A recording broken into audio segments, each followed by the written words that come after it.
Assalamualaikum warahmatullahi wabarakatuh. Perkenalkan, nama saya Ludita Pantari. Saya dari kelompok B1 PSIK 4B. Pada kali ini saya akan membahas video untuk pemeriksaan fisik bayi baru lahir untuk pemenuhan tugas mata kuliah maternitas 2. Baik, pada pemeriksaan bayi baru lahir ini nanti kita sediakan ruang yang hangat dan nyaman bagi bayi karena untuk menghindari terjadinya hipotermi. Lalu yang kedua, dengan pemeriksaan ini harus dilakukan dengan berurutan, yaitu dari ujung kepala sampai ujung kaki. Lalu yang berikutnya, lakukan dengan cepat. Pemeriksaan ini harus dilakukan dengan cepat untuk menghindari stres pada bayi. Seperti itu.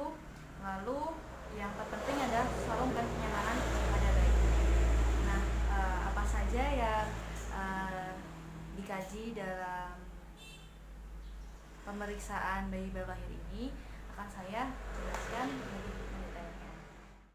Sekarang kita mulai untuk mengenai prosedur pengajian bayi baru lahir. Nah, yang pertama kita cek dulu Apgar score, yaitu yang pertama frekuensi jantung bayi. Nah, normal dari frekuensi jantung bayi itu 120 sampai 160 kali per menit.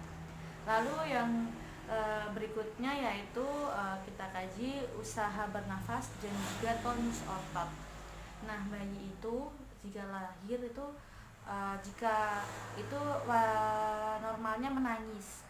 Nah, menangis ini itu menunjukkan bayi dapat bernafas dengan baik, seperti itu. Lalu kita bisa juga kaji dengan cara kita membubuhkan badan seperti ini, lalu mata sejajar dengan dada bayi, lalu lihat gerakan naik turun dada bayi seperti itu. Lalu yang keempat, refleks. Nah, refleks ini nanti kita bisa itu dengan memberikan jari telunjuk kita ke telapak tangan bayi. Biasanya bayi langsung seperti ini. Lalu bisa juga dengan menggores telapak tangan bayi dengan jari kita seperti ini, seperti itu. Lalu bisa juga di telapak kaki juga seperti itu. Lalu kita kaji juga warna kulit bayi untuk Apgar ini. Warna kulit bayi lalu biasanya pink putih seperti itu, pink normal, pink gitu. Lalu apabila warna kulit bayi itu biru, itu menandakan hipoksia atau kekurangan oksigen atau O2. Lalu apabila bayi kuning itu menandakan ikterus. Lalu jika kulit bayi kemerahan itu berarti ada eksim atau eksim, itu berarti ada alergi pada bayi seperti itu. Lalu berikutnya adalah pemeriksaan antropometri, yaitu yang pertama kita timbang berat badan bayi adalah dengan pengukuran panjang badan, lingkar kepala dan lingkar dada. Seperti ini, dari ujung kepala sampai ujung kaki, karena ini boneka. Nah, ujungnya seperti ini. Lalu kita akan cek juga untuk lingkar kepala. Apakah ada, ini untuk mengecek apakah ada kelainan pada bayi. Seperti ini. Apabila kepala bayi itu lebih besar daripada normalnya, itu dinyatakan hidrocephalus. Jadi itu harus dikaji lebih lanjut. Lalu pemeriksaan dada, lingkar dada. Jadi nanti untuk pemeriksaan lingkar dada itu kita pada puting bayi itu kita ukur di atasnya seperti ini.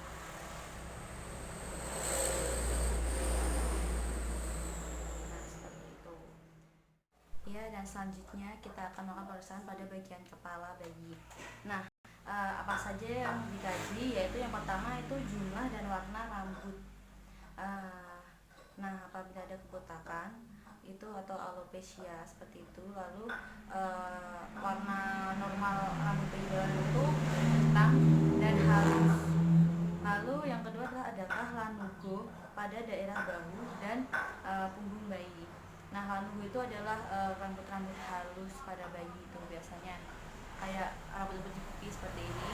Lalu yang berikutnya adanya bagaimana mau lage pada tengkorak. Jadi mau lage itu adalah ubun-ubun ubun-ubun bayi di sebelah sini, nanti itu biasanya berbentuk seperti diamond, seperti diamond seperti ini di sini. Lalu yang berikutnya adalah adakah strabismus pada mata. Strabismus itu adalah juling. Jadi apakah matanya itu yang satu menghadap depan, yang satu menghadap samping, seperti apakah seperti itu? Lalu kita kaji. Normalnya yaitu simetris, yaitu menghadap ke depan semua. Dan apabila ditengokkan ke sana ikut semua seperti itu.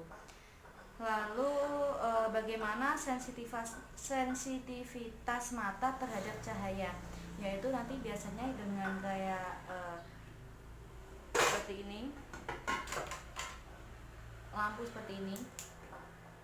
Nah, itu biasanya bayi berkedip, refleks berkedip bayi seperti itu. Lalu berikutnya adakah kekeruhan pada kornea? Nah, kekeruhan pada kornea ini biasanya disebabkan penumpukan atau terlalu banyaknya sekret. Ya seperti itu. Lalu berikutnya kita kaji juga untuk warna pupil. Nah, warna pupil ini untuk Asia atau itu biasanya berwarna coklat tua, seperti itu. Lalu kemudiannya hitam seperti itu kan. Lalu yang berikutnya adakah odema palpebra atau pendarahan pada konjungtiva? Itu biasanya ditemukan pada penyakit MS. Yang berikutnya kita kaji sensitivitas telinga. Itu biasanya kita menggunakan bel, ting ting ting kecil seperti itu. Nah, apabila ada kelainan pendengaran pada bayi itu biasanya disebabkan karena pada orang tuanya itu mengidap penyakit seks yang menular seperti itu. Lalu yang berikutnya adakah pernafasan melalui mulut atau pernafasan cuping hidung? Itu menandakan apakah bayi itu mengalami sesak nafas atau tidak. Lalu selanjutnya adakah mukosa atau sekret mukopurulen pada lubang hidung? Nah, sekret mukopurulen itu adalah cairan yang abnormal atau berlebih pada hidung. Lalu bagaimana dengan warna lidah? Nah, warna lidah itu biasanya pink atau merah seperti itu. Lalu bagaimana kemampuan refleks menghisap? Nah, biasanya kita dengan jari kelingking seperti ini kita dekatkan di mulut bayi. Apakah bayi mencoba untuk mencari atau tidak seperti itu. Lalu bagaimana pigmen pada gusi? Nah, itu selanjutnya adalah bagaimana pergerakan leher. Apakah terjadi keterbatasan atau tidak? Kita caranya dengan memegang di leher bayi seperti ini. Kita tengokkan seperti ini apakah ada keterbatasan atau tidak. Baik, dan selanjutnya adalah pemeriksaan pada dada dan punggung bayi. Yang pertama adalah adakah kelainan bentuk asimetris pada dada bayi. Kita kaji dengan inspeksi ya, kita lihat saja. Lalu adakah retraksi pada dada? Kita caranya dengan tapak tangan kita taruh di sini seperti itu. Kita rasakan apakah ada retraksi pada dada atau tidak. Lalu bagaimana pergerakan dada kanan ketika bernafas? Apakah simetris atau tidak seperti itu? Apakah ikut mengembang atau tidak? Nah, berikutnya bagaimana adakah air susu pada kelenjar susu bayi? Nanti kita cek di areola bayi atau di puting bayi seperti itu. Lalu adakah faktor klavikula pada bayi?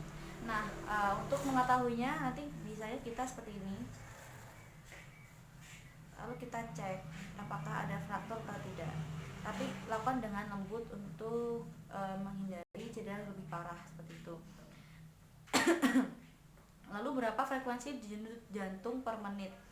Dan adakah bisikus pada daerah dada? Itu biasanya kita dengan auskultasi perusahaannya dengan stetoskop. Lalu kita dengarkan apakah ada kelainan pada bayi seperti itu.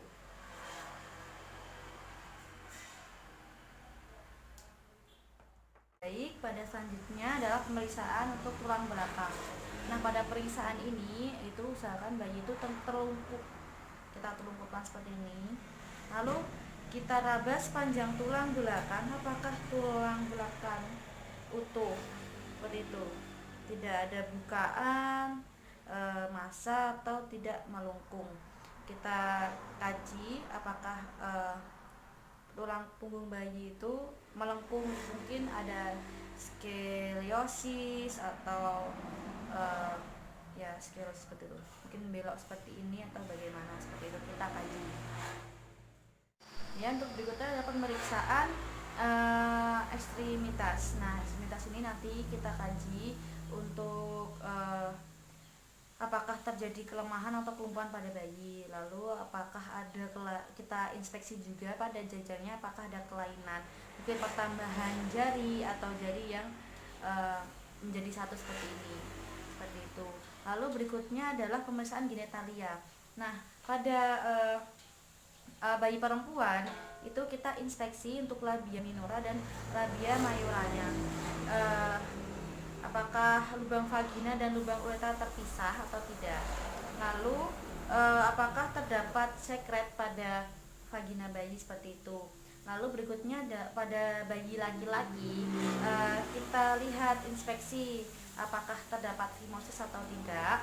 Lalu berapa panjang penisnya, kita kaji tersebut, dan apakah ada hipospadia atau lubangnya itu tidak normal dan tidak pada tempatnya, atau epispasdia itu juga lubangnya itu juga tidak normal. Untuk hipo nanti lubangnya di belakang, dan untuk epispadia biasanya lubangnya ada di atas, seperti itu. Lalu berikutnya adalah kita mengkaji rektum atau anus. Nah, yang kita kaji adalah bagaimana letak anus atau rektum dan apakah ada atresia ani atau tidak. Lalu kita kaji apakah ada keluar mekonium setelah 24 pasca 24 jam persalinan, seperti itu. Lalu berikutnya adalah pemeriksaan kulit. Pada pemeriksaan kulit ini infeksi apakah ada vernix caseosa atau lemak pada bayi, biasanya itu putih-putih seperti itu ya warnanya. Lalu pada terus apakah tadi sudah dilihat apakah ada lanugo atau tidak pada bahu dan pada punggung bayi. Nah, pada berikutnya adalah pemeriksaan refleks pada bayi. Nah, pada bayi itu yang pertama adalah refleks berkedip. Nah, saya jelaskan di depan tadi adalah untuk penggunaan menggunakan refleks cahaya seperti ini, apakah bayi berkedip atau tidak. Normalnya bayi berkedip kalau dikasih cahaya seperti itu. Lalu yang kedua adalah refleks Babinski. Nah, refleks Babinski ini nanti dengan telapak tangan kita gores sedikit dengan tangan kita seperti ini. Nah, biasanya itu pertama akan mengembang, terus akan mengkerut seperti itu tangannya. Jadi dia ada refleks geli seperti itu. Lalu yang kedua adalah merangkak. Jadi caranya itu dengan kita memposisikan bayi itu tertelungkup seperti ini. Nah, terus normalnya itu bayi itu akan memberikan gerakan merangkak seperti itu. Lalu yang kedua adalah merangkak. Jadi caranya itu dengan kita memposisikan bayi itu tertelungkup seperti ini. Nah, terus normalnya itu bayi itu akan memberikan gerakan merangkak seperti itu. Lalu yang kedua adalah merangkak. Normalnya itu bayi itu akan memberikan gerakan merangkak seperti itu, seperti pada IMD itu biasanya bayi akan merangkak seperti itu normalnya. Lalu yang kedua adalah moro. Nah, dengan moro ini nanti ubah posisi dengan tiba-tiba atau pukul meja tempat tidur. Kita kagetkan bayi seperti itu. Dah gitu. Nah, kalau bayinya kaget berarti dia normal. Nah, pada berikutnya adalah pemeriksaan refleks pada bayi. Nah, pada bayi itu yang pertama adalah refleks berkedip. Nah, saya jelaskan di depan tadi adalah untuk menggunakan refleks cahaya seperti ini, apakah bayi berkedip atau tidak. Normalnya bayi berkedip kalau dikasih cahaya seperti itu. Lalu yang kedua adalah refleks Babinski. Nah, refleks Babinski ini nanti dengan telapak tangan kita gores sedikit dengan tangan kita seperti ini. Nah, biasanya itu pertama akan mengembang, terus akan mengkerut seperti itu tangannya. Jadi dia ada refleks geli seperti itu. Lalu yang kedua adalah merangkak. Jadi caranya itu dengan kita memposisikan bayi itu tertelungkup seperti ini. Nah, terus normalnya itu bayi itu akan memberikan gerakan merangkak seperti itu.